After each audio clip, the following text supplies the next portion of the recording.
Hi, I'm Terri Stefanko and I'm going to show you about how I made one of my recent paintings. This one's a dahlia, it's a flower that I took a photo of. The first thing that I always do is I start with color. So if you notice in the painting there's a lot of reds and pinks. So I start with my color chart that I make. And if you notice, these two colors tend to show up a lot in the painting. So that's magenta and it's a permanent rose color. What I normally do is I glaze, so I use transparent layers in my painting. So I have glazed charts, and they show one color on top of another.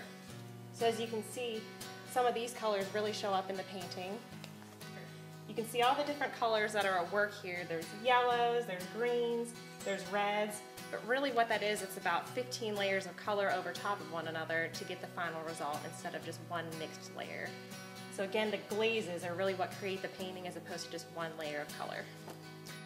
Some of these areas that look dark and almost look like they're a black color, they're just composed of a lot of different colors on top of one another. They contain magenta, yellow, and blue.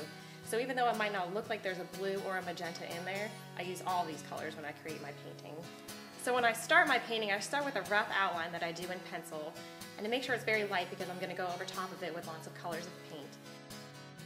And I start with a primary color, and then what I do is I add all the different colors. I add some yellow and some blue.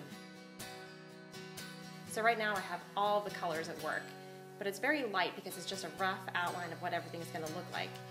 Then what I do is I add more of each color to kind of deepen the color and enrich it and really add some depth to the painting until I come up with the result that I'm satisfied with at the end.